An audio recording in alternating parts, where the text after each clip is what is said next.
Mga idolo, rookie pa lang ang ating kababayan na si Dylan Harper sa NBA. Pero ang unang kontrata niya ay katumbas na ng ilang daang milyong piso. At habang nakikilala ang pangalan niya sa liga, mas lumalaki rin ang halaga niya sa loob ng court. Pero ang tanong, gaano na ba talaga kayaman si Dylan Harper ngayon? Magkano ang kinita niya last season? At posible ba siyang maging isa sa pinakamalalaking pangalan pagdating sa pera at kasikatan sa NBA? Alamin natin ang nakakagulat na breakdown ng kanyang yaman. Hello guys, welcome! Yo, what's up mga idolo? Welcome back sa ating channel. Kung bago ka ba lang dito, huwag kalimutang i-hit ang like button, subscribe, at i-on ang notification bell para lagi kang updated sa latest NBA news, player stories, salary breakdowns at basketball content. Ngayong video, pag-uusapan natin ang isa sa pinaka-pinag-uusapang youngster sa NBA ngayon, ang ating kababayan na si Dylan Harper. Hindi lang siya basta rookie na may magandang pangalan. Habang tumataas ang hype sa kanya, tumataas din ang interes ng fans sa kung magkano na ba talaga ang kinikita niya, paano siya kumikita, at gaano kalaki ang magiging potensyal niyang yaman sa mga susunod na taon. At syempre, ang tanong ng marami, gaano na ba talaga kayaman si Dylan Harper ngayon? Let's break it down step by step mga idolo. Kapag napili ka sa top picks ng NBA draft, automatic na malaki na agad ang papasok na pera sa'yo. Sa NBA, may tinatawag na rookie scale contract at ito ang standard na salary structure para sa mga bagong pasok sa liga. Ibig sabihin, hindi basta-basta ang unang kontrata ng isang top rookie.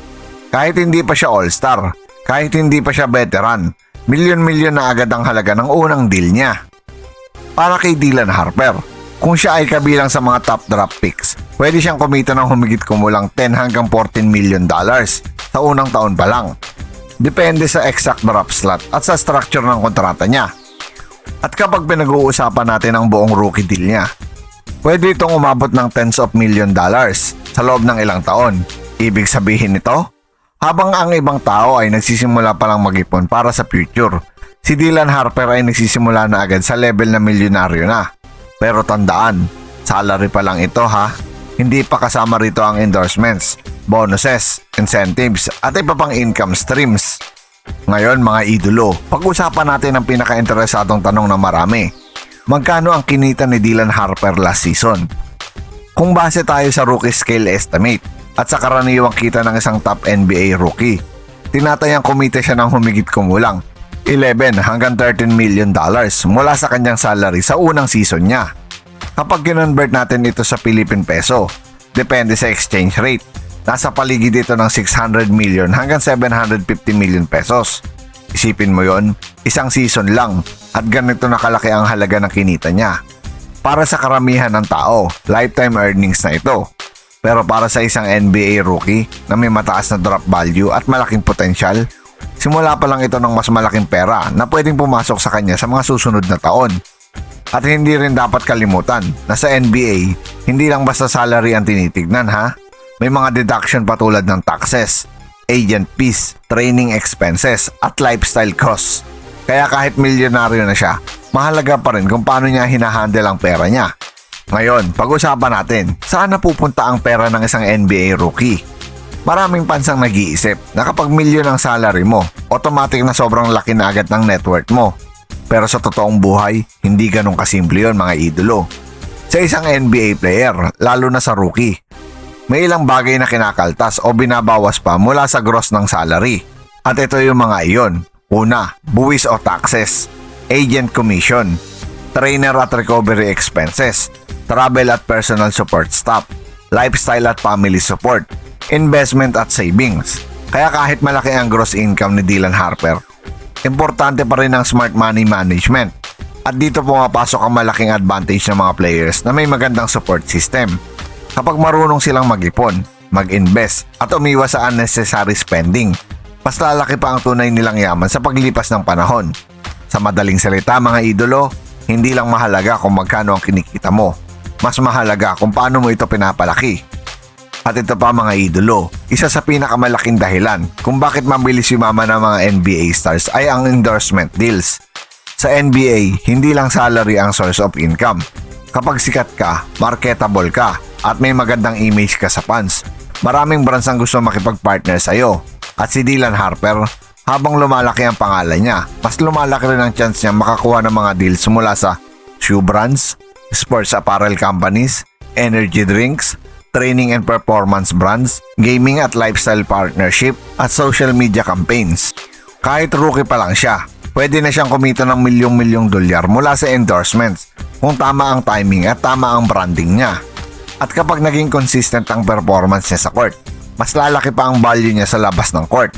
Ganito kasi sa NBA, kapag magaling ka sa laro, mas maraming mata ang nakatingin sa'yo. Kapag maraming mata ang nakatingin sa'yo, mas maraming kumpanya ang gustong sumakay sa pangalan mo. At kapag nangyari yon, mas lalaki ang pera mo. Pero wag natin kalimutan ha, mayaman na rin ang kanyang pamilya. Isa pang malaking faktor kung bakit maraming naniniwala na magiging successful si Dylan Harper ay ang kanyang basketball background. Ang kanyang ama ay si Ron Harper, isang 5 times NBA champion na naglaro kasama ang ilan sa pinakamalalaking pangalan sa basketball history. Naglaro siya kasama ni na Michael Jordan sa Chicago Bulls at Shaquille O'Neal at Kobe Bryant sa Los Angeles Lakers. Ibig sabihin, lumaki si Dylan Harper sa isang environment na alam na ang pressure ng NBA. Alam ang discipline na kailangan at alam kung paano i-handle ang spotlight. Hindi lang ito tungkol sa pangalan, hindi lang ito tungkol sa legacy. Malaking bagay din ito sa paghuhubog ng mindset niya bilang player at bilang tao. Kapag galing ka sa basketball family, mas maaga mong maiintindihan ang halaga ng hard work, consistency, at financial discipline. At sa mundo ng NBA, malaking advantage na kagad iyon mga idolo. At habang tumatagal ang season, mas tumataas ang market value ng isang player kung maganda ang performance niya. Para kay Dylan Harper, bawat magandang laro ay may katumbas na mas mataas na value. Kapag naging consistent siyang scorer, kapag naging maayos ang playmaking niya, kapag naging reliable siya sa clutch moments, at kapag nakatulong siya sa teams niya manalo, mas lalaki ang tingin sa kanya ng fans, analysts, at mga brand partners. At sa NBA, kapag napansin ka na bilang future star, hindi lang simpleng salary increase ang mangyayari. Pwede kang makakuha ng mas malaking extension contract, mas mataas na endorsement value, mas maraming media appearances, mas malaking social media influence, mas malakas na long-term brand power. At alam naman natin, kapag naging all-star level player ka sa NBA, pwede nang umabot sa hundreds of millions of dollars ang total contract value mo sa buong karir. Iyan ang direksyon na gustong marating ni Dylan Harper ngayon. Pero paano niya mapapalago ang kanyang yaman? Hindi sapat na kumita ka lang ng malaki. Ang tunay na tanong ay, paano mo mapapalago ang pera mo? Kung si Dylan Harper ay magpapatuloy sa tamang path, pwede niyang palaguin ang yaman niya sa pamamagitan ng una na rito, ang smart investments. Maraming NBA players ang nag-i-invest sa real estates, businesses at long-term assets. Kapag tama ang investments, hindi lang salary ang source ng wealth mo. Pangalawa, brand building. Kapag may strong personal brand ka, mas madali kang kunin ng sponsors at mas mataas ang value mo sa market. Pangatlo, consistent performance. Sa NBA, performance equals money. Kapag consistent ka, mas tumataas ang contract value mo. Pang-apat, financial discipline. Hindi lahat ng kumikita ng malaki ay yumayaman talaga. Ang susi ay kung marunong ka mag-budget at mag-save. Pang-lima, longevity. Kapag tumagal ang karir mo at nanatili kang healthy, mas marami kang taon para kumita ng malaki. At kung si Dylan Harper ay magagawa ang lahat ng ito, hindi lang siya magiging rich player. Pwede siyang maging generational earner sa NBA.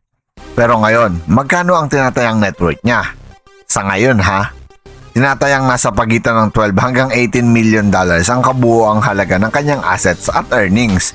Kabilang ang rookie salary, signing bonus, endorsements at iba pang income. Sa Philippine peso, katumbas ito ng humigit kumulang 700 million hanggang halos 1 billion pesos. At tandaan, rookie pa lang ang ating kababayan. Ibig sabihin, hindi pa ito ang peak ng karir niya. Kung magtutuloy-tuloy ang kanyang development, pwede pa itong lumaki ng lumaki sa mga susunod na taon. Sa tamang trajectory, pwede siyang umabot sa tens of millions sa early years ng karir niya. At eventually, sa hundreds of millions of dollars kung magiging superstar level siya. Kaya kung tatanungin mo kung mayaman na ba si Dylan Harper ngayon, ang sagot ay oo, milyonaryo na siya. Pero kung tatanungin mo kung hanggang saan pa pwedeng umabot ang yaman niya, Ang sagot ay malayo pa ang pwedeng marating. Pero marami ang nagtatanong mga idolo, bakit maraming naniniwalang magiging superstar siya? Hindi lang dahil sa pangalan, hindi lang dahil anak siya ni Ron Harper, kundi dahil sa mga bagay na nakikita ng mga analyst at fans sa laro niya. Una, basketball IQ. Magaling siya magbasa ng laro at gumawa ng tamang desisyon sa court. Pangalawa, scoring ability. May kakayahan siyang umatake sa basket at gumawa ng sariling tira. Pangatlo, court vision. Hindi lang siya scorer, kaya rin niya mag-create para sa teammates niya. Pang-apat, adaptability. Kaya niyang mag-adjust sa iba't ibang sistema at pace ng laro. Pang-lima, confidence. Sa NBA, mahalaga ang confidence. Kapag alam mong kaya mo makipagsabayan, mas lumalabas ang best version mo. At ito ang dahilan kung bakit maraming naniniwala na pwede siyang maging isa sa future faces ng liga. At kapag naging face of the league ka, hindi lang basketball legacy ang binubuo mo. Binubuo mo rin ang isang napakalaking financial empire. At ano nga ba ang susunod para kay Dylan Harper? Ngayon na rookie pa lang siya, lahat ng mata ay nakatutok sa kanyang development. Ang susunod na malaking tanong ay magiging consistent pa siya. Kung mapapabuti niya ang kanyang shooting consistency, defense, decision making, leadership, physical conditioning, hindi imposibleng maging all-star siya sa loob lamang ng ilang taon. At kapag nangyari iyon, mas lalaki pa ang kanyang sweldo, mas lalaki ang endorsement deals niya, mas lalaki ang kanyang net worth, at mas lalaki rin ang respeto sa kanya bilang isa sa pinaka-promising youngster sa NBA. Sa puntong iyon, hindi na lang siya basta rookie na may magandang pangalan. Isa na siyang tunay na franchise level player na may malaking epekto sa court at sa business side ng basketball.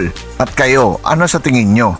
Aabot kaya si Dylan Harper sa level ni Luka Doncic, Jason Tatum o Victor Wembanyama pagdating sa kasikatan at kayamanan? I-comment mo ang opinion mo sa baba. Kung nagustuhan mo ang video na ito, huwag kalimutang i-like, i-share at i-subscribe ang ating channel para sa mas marami pang NBA player stories, salary breakdowns at basketball updates. Maraming salamat sa panonood mga idolo. Dahil dito sa channel na ito, basketball ang tunay na panalo. Once again, this is your Spotlight and Sports. Maraming salamat mga ka-sports.